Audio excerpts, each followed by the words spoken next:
Hasta el 28 de julio de 2021, México contaba con el Fondo de Desastres Naturales, FONDEN, pero con el gobierno del presidente Andrés Manuel López Obrador, este instrumento financiero llegó a su fin.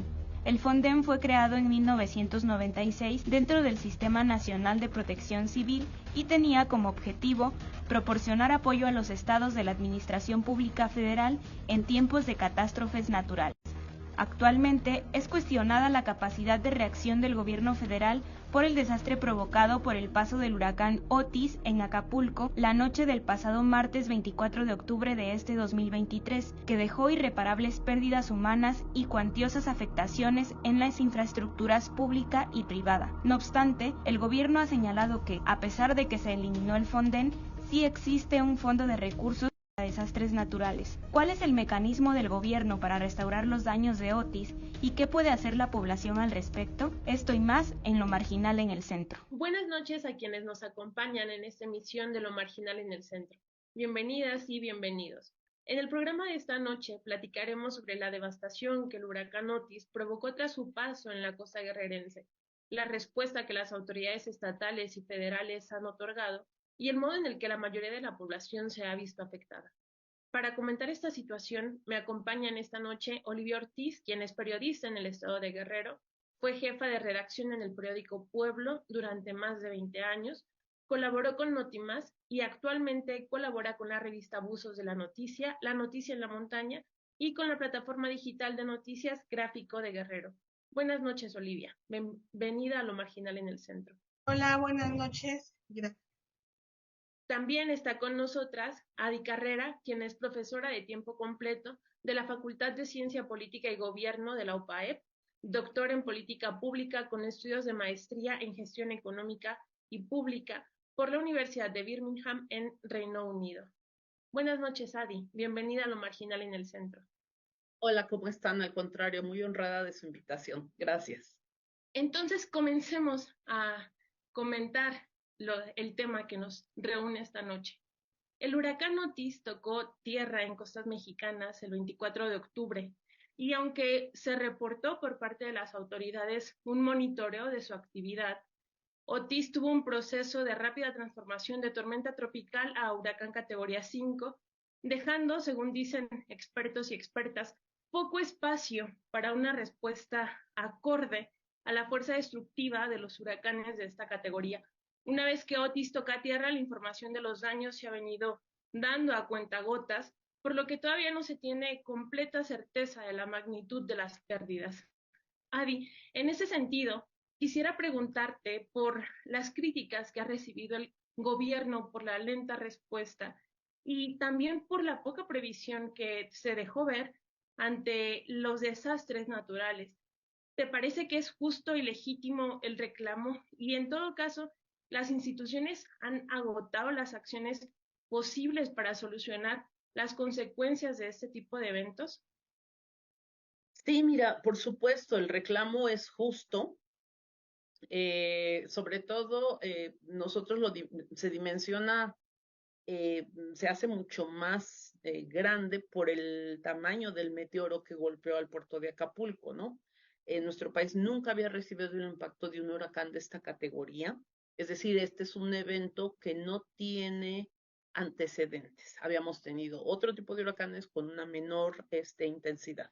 Entonces, sin duda, ha sido una situación que no se había enfrentado antes en el país, eso de entrada, ¿no? Y eso, la fuerza con la que llegó, pues sí, ¿no? Hay por ahí ya algún cálculo que dicen que aproximadamente el 63% de la infraestructura de Acapulco está destruida.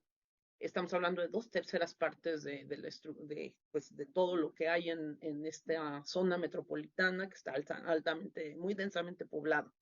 Sí es justo el reclamo en el sentido que, para empezar, México es un país que está en una de las regiones del mundo, América Latina, que sufre más estas eventualidades, ¿no? En el mundo. Nosotros tradicionalmente estamos expuestos a terremotos, a huracanes, a explosiones de volcán, a deslizamientos de tierra. O sea, América Latina es una región que tiene esa problemática. Tradicionalmente, hasta 1985 realmente no se habían desarrollado mecanismos ni políticas públicas para la prevención de la atención de lo que ahora llamamos gestión de riesgos, ¿no?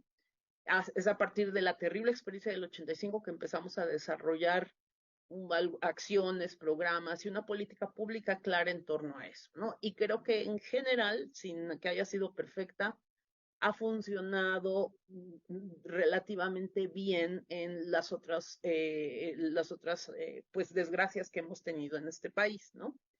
Esta en particular, bueno, yo no quisiera entrar en el debate acerca de si tuvieron o no suficiente tiempo de avisar o no, sino lo que hay detrás de esto, ¿no? ¿Qué pasa? ¿Qué debería haber antes de que llegue un meteoro como este? Debe haber una labor de una clara coordinación entre los tres órdenes de gobierno acerca de cómo responder a un huracán, ¿no? A lo mejor no en categoría 5, pero en categoría 3, pues sí, ¿no? Entonces tendríamos que definir y tener claridad acerca de quién es responsable de qué, quién coordina qué. Para esto hay diferentes instrumentos que los tres órdenes de gobierno tienen o deberían tener. En este caso, por ejemplo, empecemos por la base de todo, en el territorio, el gobierno municipal debería tener un atlas de riesgos, ¿no? De gestión de riesgos. No lo tiene, ¿no? Si a eso le sumamos también, pues una evidente incapacidad por el gobierno del Estado, que la impresión al menos, como bien dices, es difícil hablar cuando pues no se tiene acceso de primera mano a la situación que está sufriendo la población en la ciudad. Pero la percepción que tenemos aquellos que estamos monitoreando medios es que el gobierno del estado es un ausente, ¿no? Estaban celebrando una actividad cuando llegó el huracán, o sea, de ese tamaño ha sido la indolencia, que no le podría llamar de otra forma. Y por supuesto, el gobierno federal tiene también una enorme responsabilidad, pues en el sentido con la desaparición del principal mecanismo de financiamiento para este tipo de situaciones, ¿no? Que era el Fondo Nacional de Desastres Naturales. Entonces, ahí es una pésima combinación de muy malas decisiones por parte de los tres ámbitos de gobierno, ¿no? Entonces, sí, me parece que sí también es una decisión muy mala la que tomó el presidente cuando dice que pues el principal, el único que puede manejar la ayuda y el rescate es el ejército y la marina, la Guardia Nacional. Tenemos evidencia de que en todos los desastres que hemos tenido en este país, siempre todos los sectores se han coordinado, sobre todo a partir del plan de N3, ¿no? Que ha sido bastante exitoso y que es un modelo que sirve de ejemplo incluso a nivel internacional. Y y ahí entra todo, ¿no? Desde la sociedad civil, el sector privado, universidades, y se genera una buena coordinación. En este caso, entonces, ha sido una decisión sumamente desafortunada que genera dudas, ¿no? Acerca de que, bueno, y entonces esa ayuda que se canaliza, después la vamos a encontrar como ocurrió con la ayuda que se canalizó a Turquía, ¿no? Almacenada en bodegas para las siguientes campañas electorales. Entonces empezamos a pensar, se empieza a especular. Y lo cierto es que la ayuda no está fluyendo con rapidez ni con eficacia. Y bueno, todos los días vemos en medios de comunicación que hay una enorme cantidad de gente en la ciudad de Acapulco y en los poblados alrededor que no tienen ni agua para beber.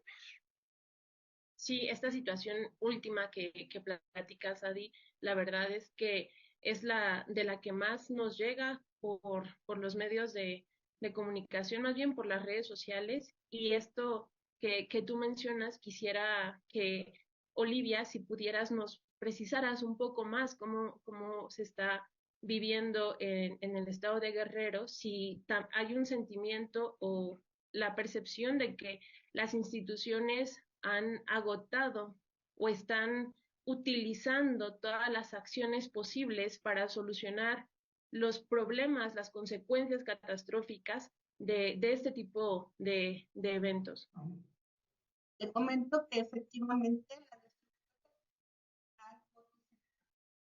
y en varios pueblos de la Costa Chica y la Costa Grande, además de tragedia, generó mucha inconformidad y una oleada de críticas hacia el gobierno por la lenta respuesta y la falta de previsión ante los desastres naturales. Pero para evaluar,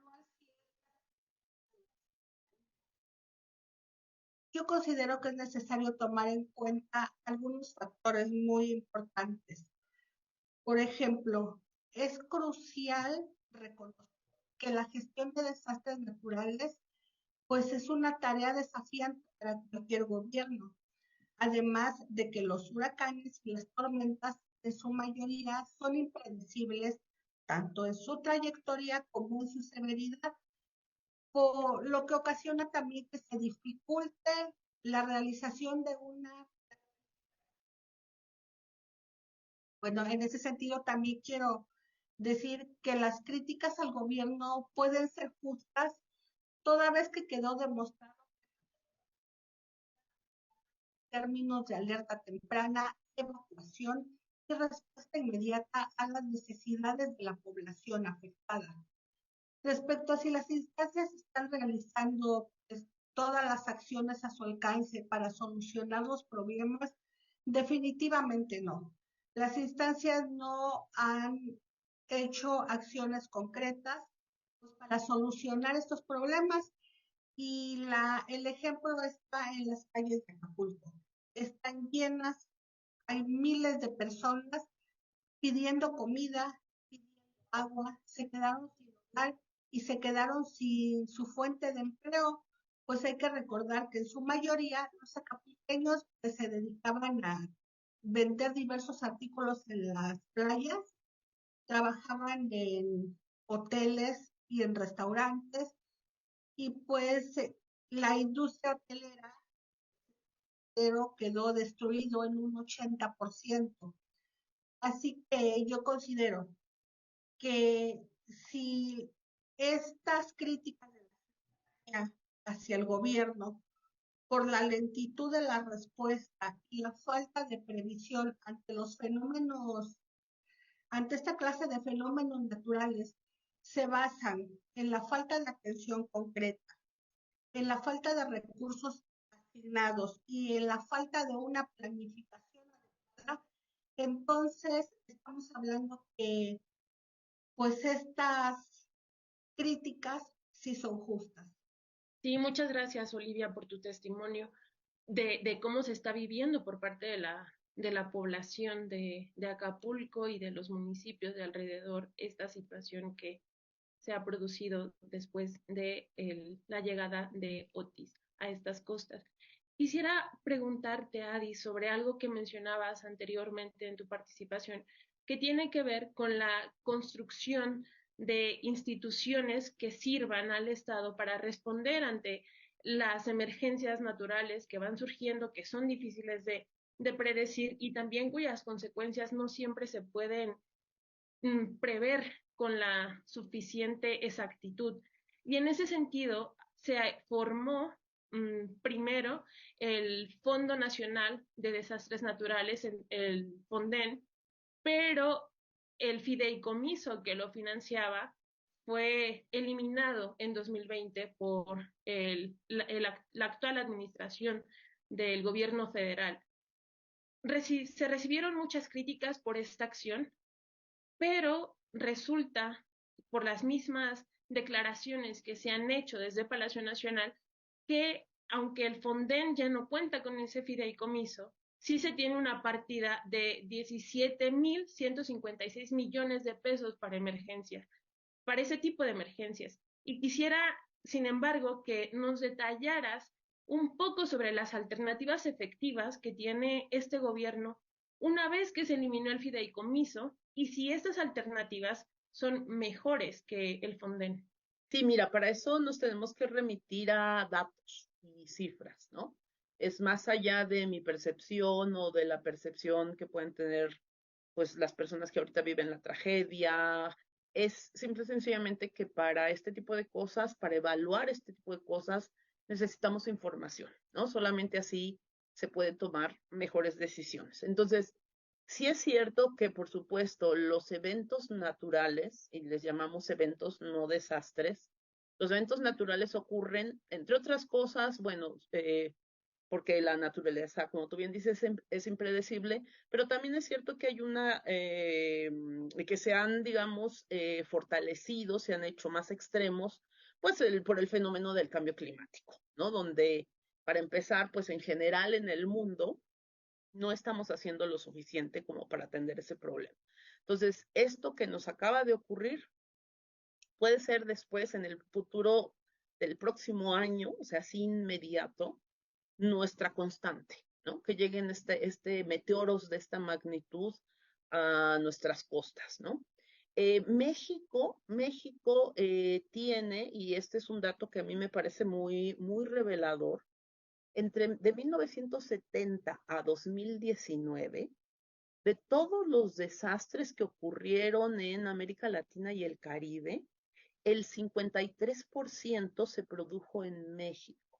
Es decir, que nosotros, por decirlo de manera breve, concentramos la mitad de todos los desastres que pasan en toda la región, ¿no? Eso nos da una idea del nivel de preparación que debemos tener, porque no es de, ay, es que son impredecibles. Bueno, hay modelos matemáticos que nos permiten hacer un trazado, que es lo que hacen los meteorólogos, gente profesional, académicos, científicos, y sí es cierto que en un momento dado, como ocurrió ahora mismo, en un corto tiempo puede cambiar la magnitud de estos eventos. Sin embargo, nosotros deberíamos estar trabajando con la visión del peor escenario, ¿no? ¿Qué pasa si ocurre lo peor, ¿no? Ah, bueno, pues hay que activar esto, bla, bla. O sea, ese es un trabajo de planeación, ¿no? Y es algo que en general en México, como, igual que en muchos otros países que están en la misma situación que nosotros, a veces se hacen planes y muy frecuentemente se hacen planes y luego no se cumplen, ¿no? No se implementan adecuadamente.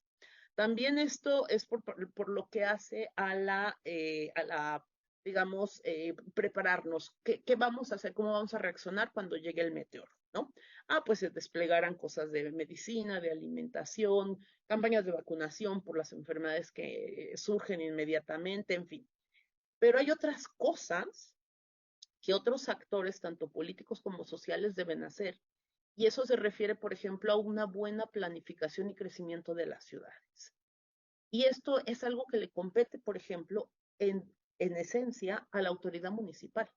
Entonces, la situación que al día de hoy tiene la ciudad de Acapulco, no en términos del desastre, sino su pésimo crecimiento, la inequidad que hay en la provisión de servicios públicos, áreas de Acapulco en donde vive gente inmensamente rica en sus departamentos y casas lujosas, y áreas enormes de población que vive su vida en los cerros sin servicios públicos, pues eso nos muestra una mala planeación por parte no nada más de este ayuntamiento, sino de los que le han precedido, que han permitido que la ciudad crezca así, de manera completamente irracional, sin planeación.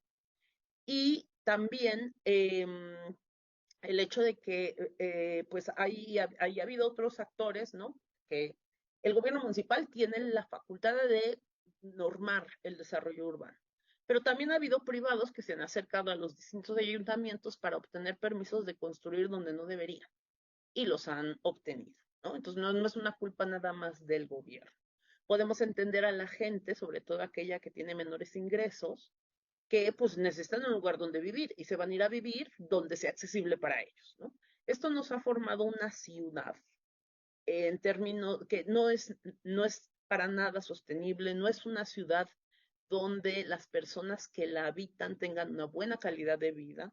Es una ciudad que se caracteriza por una inequidad espantosa, que es muy representativa de lo que ocurre en este país, ¿no? Un pequeño grupo que tiene todo y un gran grupo, es una buena parte de la población que no tiene nada, ¿no? Entonces, sí, hay que tener un plan y hay que tener, el municipio debería tener un atlas de riesgo y todo esto, pero detrás de eso hay toda una historia de estas malas decisiones de todos los gobiernos que han estado anteriormente, que no han hecho nada por tener un crecimiento urbano adecuado, ¿no? Entonces, todo esto, pues viene a impactar en la situación que tenemos al día de hoy. Dentro de esta enorme tragedia, tenemos ahora la oportunidad de repensar Acapulco. O sea, ¿cómo vamos a reconstruir esa ciudad? ¿Y en qué estamos pensando? ¿Cuál es nuestra prioridad? Entendemos, por supuesto, que es muy importante la reactivación económica. Como bien apuntan ustedes, pues la mayor parte de la población económicamente activa vive del turismo, tanto en el sector formal como en el sector informal, la mayor parte de ellos en el sector informal, ¿no? Entonces necesitamos reactivarlo y para eso son los mecanismos que tú mencionas. Necesitamos dinero. Ahora, es cierto, en 2020 se desaparece el FONDEM y a partir de 2021 aparece como un programa presupuestal más del gobierno federal, un fondo, un programa para precisamente la atención de desastres naturales, que dicen los expertos que es una expresión que no debemos usar porque la naturaleza pues hace lo que tiene que hacer y se convierte en un desastre precisamente porque nosotros no tenemos una planeación adecuada para enfrentar estas situaciones. Bien, aquí también en relación con este fondo, yo quiero darles un dato que a mí me parece revelador. Estudios muestran que entre 2000 y 2018, el costo que enfrentó nuestro país para atender pues, las consecuencias de estos meteoros que llegaron a nuestro territorio fue de alrededor, o sea, de aproximadamente 40,000 millones de pesos, ¿ok? 40,000 millones, perdón, de dólares, ¿ok? Es un montón de dinero. Si hacemos una cuenta simple, digamos, bueno, vamos a prorratearlo, estos 40,000 millones de dólares entre estos 19 años, más o menos nos salen en 2,000 millones de dólares anuales para atender estos problemas. Entonces, cuando nosotros vamos a ver el presupuesto que está dedicado a atender estos problemas de desastres naturales, como aparece en el presupuesto de egresos de la Federación, vemos que ese presupuesto es de poco menos de 100 millones de dólares. 100 millones de dólares contra casi 2,000 millones de dólares que se utilizaron de 2010 a 2018. Entonces quiere decir que para este año, si siguiéramos con los mismos costos, nos están faltando 1,900 millones de dólares. O sea, de ese tamaño es el hoyo que quedó con la desaparición del Fonden, ¿no? Y otros datos que a mí me producen escalofríos pensando en la gente que no solamente la deuda de Acapulco, sino la que en los siguientes años va a enfrentar las cosas que estamos viendo ahora, que se van a volver cada vez más cotidianas, ¿no? En la temporada de huracanes. Igual que para 2023, perdón, el presupuesto fue, como tú comentabas, de 17,980 millones de pesos, que comentábamos, bueno, eso es más o menos 100 millones de dólares, ¿no? Que no alcanza para nada, o sea, simple y sencillamente. Bueno, pero aparte a ese presupuesto de 2023, la tijera del gobierno federal le recortó el 21%. Entonces estamos hablando que en lugar de 100 millones de dólares, nada más tienes 80 millones de dólares. ¿Para qué te sirven 80 millones de dólares? ¿No? Entonces, es evidente, sí, ahí hay un programa, pero es como dijeras, ay, pues es que compré una caja de croquetas para alimentar un león, ¿no? O sea, no te sirven de absolutamente nada. O sea, te sirven para comprar agua a lo mejor. Entonces, esa es, digamos, la dimensión que tiene la desaparición del fideicomiso que preservaba este dinero. Ahora, un dato también que a mí me parece importante es que entre 2021 y 2022, cuando teníamos un presupuesto promedio de 10,161 millones de pesos, es decir, que serían como unos 50 millones de dólares, ¿no? O sea, todavía menos de lo que tenemos ahora. Entre esos 2 años se emitieron 645 declaratorias de desastres. Es decir, realmente situaciones para las que está destinado presupuestalmente ese dinero y no se ejerció un solo centavo de ese rubro. Entonces, todas estas informaciones se los paso, estos datos financieros los produjo el Instituto Mexicano para la Competitividad, el INCO, y a mí me parecen reveladores, ¿no? O sea, estamos tratando de tapar el sol literalmente con un dedo. Sí, este contraste que tú mencionas entre la cantidad de desastres naturales, de fenómenos naturales, perdón, que tiene nuestro país, con la capacidad, con la preparación que tenemos para responder ante estos fenómenos, la verdad es que es abrumadora la diferencia y la capacidad que vamos perdiendo al parecer. Y quisiera preguntarte, Olivia, en este mismo sentido, ¿cuál es la perspectiva que se tiene en el Estado tras la eliminación del Fonden y cómo se viven y se consideran pues las acciones que se están tomando para responder desde el gobierno estatal y federal, incluso el municipal, si fuese el caso, a la ausencia de este fondo natural, perdón, de este fideicomiso para atender los desastres naturales, los fenómenos naturales? Así es. Pues considero que la deficiencia por parte de los gobiernos federal, estatal y municipal ante esta catástrofe, pues plantea interrogantes sobre la capacidad del gobierno para lidiar con este tipo de desastres naturales y sobre las alternativas que tiene a su disposición en la eliminación pues, del Fondo de Desastres Naturales que se dio en el 2021 en medio de una gran polémica. Pues este programa tenía los recursos para atender emergencias como esta. Sin embargo, pues el gobierno federal eliminó este programa argumentando, como en muchos otros casos, corrupción, desvío de recursos económicos y dijo que los recursos que tenía el Fonden para este tipo de emergencias serían redirigidos pues de manera más eficaz pero pues hasta el momento no ha sucedido tal cosa. Pues como comento, ya tiene una semana. Hoy se cumple una semana de que Otis azotó pues de manera violenta y destruyó prácticamente Acapulco y varios pueblos de los alrededores y la gente sigue clamando por alimentos, por agua, siguen sin un techo, siguen sin empleo. Entonces, pues yo creo que esta catástrofe causada por el huracán Otis pone de manifiesto la necesidad de evaluar si estas alternativas que tiene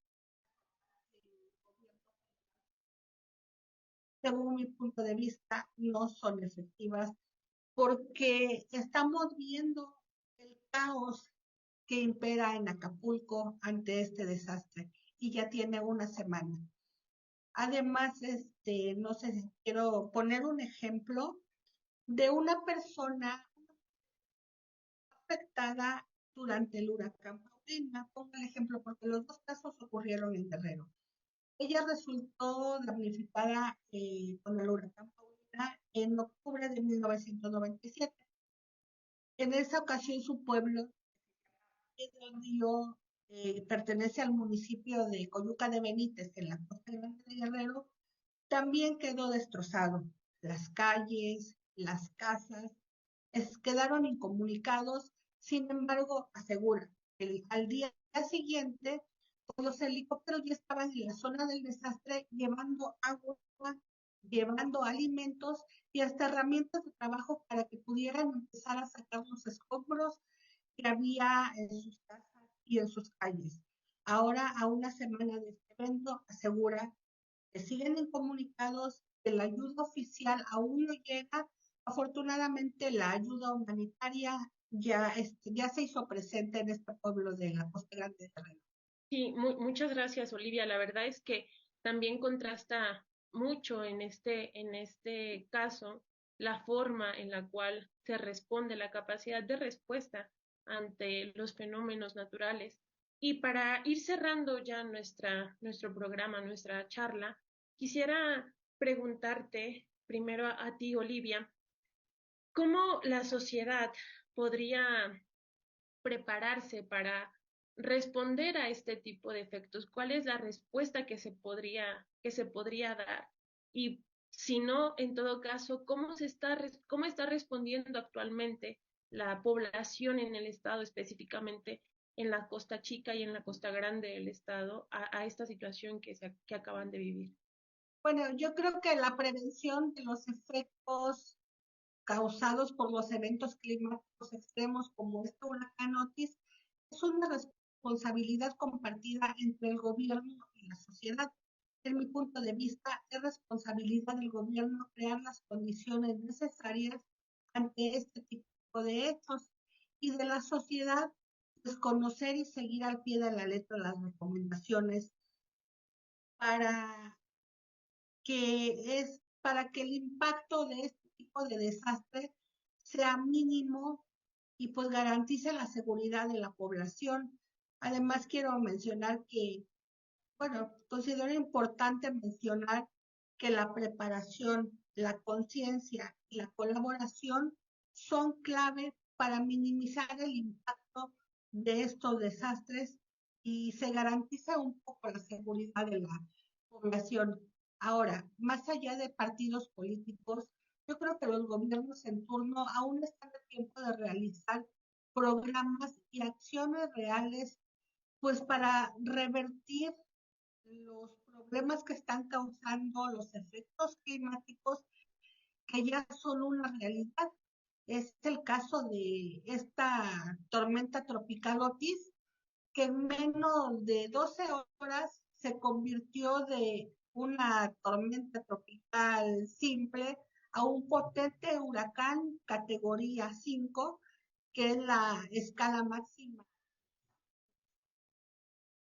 Yo creo que aquí, aparte de la responsabilidad que deberemos de tener como ciudadanía, pues también está el trabajo de los gobiernos de los tres niveles de los tres niveles, pues que deben de ponernos al tanto, de crear mecanismos, de crear programas para poder prevenir y enfrentar este tipo de desastres. Sí, muchas gracias, Olivia. Sin duda, la comunicación entre la sociedad civil y las instituciones gubernamentales es fundamental para que se pueda tener una respuesta preparada a estas situaciones. Quisiera preguntarte ya por último, Adi, algo que tú has mencionado en tus respuestas anteriores y que tiene que ver primero con la planeación o con un posible replanteamiento de cómo está construida la ciudad de Acapulco y pensando más bien en cuáles son las alternativas que se abren actualmente ante esta situación, pensando en responder de mejor forma, en construir mejores herramientas para poder actuar de tal manera que estos fenómenos naturales no provoquen los daños en las magnitudes en las que lo han provocado en esta ocasión. Sí, bueno, tenemos que empezar por aceptar que la complejidad de los problemas que enfrenta la sociedad del siglo XXI, tercera década del siglo XXI, es exponencial. Cada vez es más complejo comprenderlos y atenderlos, porque hay muchas variables, ¿no? Que tienen que ver con cosas, sí, de toma de decisiones por parte del gobierno, que tienen que ver con corrupción, pero también tienen que ver, en este caso me parece importante decirlo, con una sociedad que está pasiva, esperando a que la autoridad tome alguna decisión, en lugar de, uno, ir a exigir un mejor desempeño y dos, asumir una corresponsabilidad en la toma de decisiones y en la elaboración de política pública, ¿no? Eso es importante. Ahora, es difícil tener una sociedad participativa y demandante cuando el esquema de todos los partidos políticos es crear precisamente relaciones asistencialistas, ¿no? Hacia la población en general. Entonces, eso es difícil, pero cualquier problema que nosotros ahora mencionemos, que en este caso estamos hablando de cómo hacer una ciudad sostenible, que sea resiliente, pues necesitan indispensable una participación multiactor. Es decir, el gobierno debería, y seguro que lo tiene, porque en todos estos años seguro que alguien lo tiene, hay un plan de desarrollo urbano para Acapulco, ¿no? Ahora que está todo destruido, bueno, pues literalmente estamos partiendo de cero, ¿no? Entonces, ¿cómo podemos hacer ahora recomponer la ciudad y reorganizarla, ¿no? Y ahí necesitamos, no que el gobierno venga a decir, sino que se convoque a los expertos, a los urbanistas, ¿no? Es decir, a ver, Acapulco tiene esta vocación económica, tiene estas actividades, se tendría que distribuir así, y de esta forma tendría que seguir creciendo la ciudad. Se tienen que bajar, por ejemplo, todas estas personas que viven en los cerros, que son zonas de altísimo riesgo, que con tormentas tan fuertes, muy fuertes, puede haber deslaves, deslizamientos de tierra, ¿no? Estamos a tiempo de prevenir mayores desgracias, ¿no? Entonces, se tendría que convocar expertos que con base en sus conocimientos, sus habilidades, con la ciencia que tenemos al día de hoy, pueda definir cuál es, cuál es la mejor forma de reconstruir la ciudad, ¿no? Para esto, pues obviamente pues, se tendría que hacer en una convocatoria abierta, clara, y no como siempre ocurre de que voy a llamar a mi amigo y le voy a pagar y ya sabes, ¿no? Para empezar eso. Y hay muchas cosas que puede hacer la sociedad civil. En primer lugar, pues primero aceptar que es difícil dejar un espacio en el que tú te has desarrollado como familia, ¿no? Al que tú le llamas hogar, casa, que ya tienes a lo mejor décadas de vivir ahí, pero si es en un lugar peligroso, pues tenemos que abandonarlo y aceptar ubicarnos en las áreas donde tenemos más posibilidades de poder enfrentar positivamente estas eventualidades de la naturaleza, ¿no?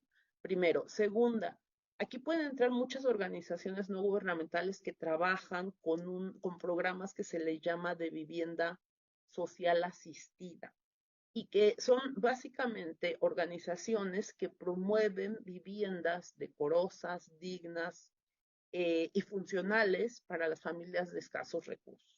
Entonces están construidas con materiales especiales, ¿no? Que son baratos, que se usan ecotecnias, y estas organizaciones literalmente le dan asesoría a las personas y las ayudan a construir casas que sean funcionales, cumplan con pues las expectativas que tiene una familia, por ejemplo, que vive en un clima como el que tiene Acapulco, ¿no? Y entonces, bueno, ahí hay un involucramiento, estas organizaciones empiezan trabajando con hacer consciente a la ciudadanía de cómo debería ser su vivienda para que ellos pues vivan bien, vivan sin hacinamiento, vivan dignamente. Además, estas organizaciones han logrado, de acuerdo con los costos que manejan, son muchísimo más baratas que las casas, por ejemplo, que te venden de interés social, que no son viviendas ni dignas, en realidad la gente vive con hacinamiento. Entonces, la gente puede involucrarse en estos mecanismos de, de financiamientos, de capacitación. Ahí hay comunidades que han hecho sus propios ladrillos, que aprenden a elaborar sus propias ecotecnias, promover, por ejemplo, a nivel de toda la ciudad y toda su área metropolitana, mecanismos para la captación del agua de lluvia, ¿no? En fin, hay N cantidad de cosas que se pueden hacer, que tenemos, las universidades tienen N cantidad de proyectos pilotos que ya han sido probados, que funcionan, y que realmente no se les ha dado el espacio para que los promuevan y para que la gente se acerque a estos conocimientos y tenga acceso a estos beneficios, ¿no? Entonces hay muchísimas cosas que se pueden hacer, pero eso no lo puede hacer solo ni el gobierno federal, ni el gobierno estatal, ni el gobierno municipal. Tampoco lo puede hacer sola ni la iniciativa privada, ni las universidades, ni las organizaciones no gubernamentales. Necesitamos que todo el mundo participe. Entonces, en ese sentido, yo lo veo difícil porque la coyuntura política pues evidentemente estimula a los tomadores de decisiones, como el presidente, O sea, decir, pues no, yo voy a acaparar la ayuda y para que se vea que hay un partido político que es el único que está canalizando este apoyo, ¿no? Politizar este tipo de políticas públicas, pues lo único que nos lleva es a tener los resultados que comentaba nuestra compañera, ¿no? Que está ahí in situ viendo las cosas, cómo están funcionando en Acapulco. La gente no está recibiendo el apoyo más básico, ¿no? Entonces, mientras sigamos con esta toma de decisiones mala, con autoridades indolentes que no asumen su responsabilidad, pues las consecuencias van a ser, no van a ser iguales, cada vez van a ser peores. Sí, esta situación, sin duda, todo esto que está aconteciendo con el huracán Otis y la forma en la que se ha respondido, destapa toda una serie de malas decisiones, de malas políticas públicas que están enfocadas o que calificamos como malas precisamente porque la motivación no es la preocupación real, o dar herramientas efectivas para la gente de escasos recursos y para la población en general para que pueda responder de forma positiva a estas situaciones, sino respuestas pensadas más bien en beneficio de intereses particulares, ya sea de empresas privadas o de algún partido político. Sin duda hay mucho que trabajar, hay mucho que pensar y pues nada, ojalá que este tipo de charlas, de pláticas contribuyan a clarificar la situación y en todo caso a proponer alternativas viables para que la gente tenga herramientas para exigir que se realice una política pública de forma distinta. Agradezco mucho la participación de Adi, el análisis que Adi nos ofreció. También agradezco mucho la participación de Olivia y sus testimonios. Y agradezco también a quien nos estuvo acompañando en esta emisión de Lo Marginal en el Centro. Que tengan muy buena noche. Hasta luego.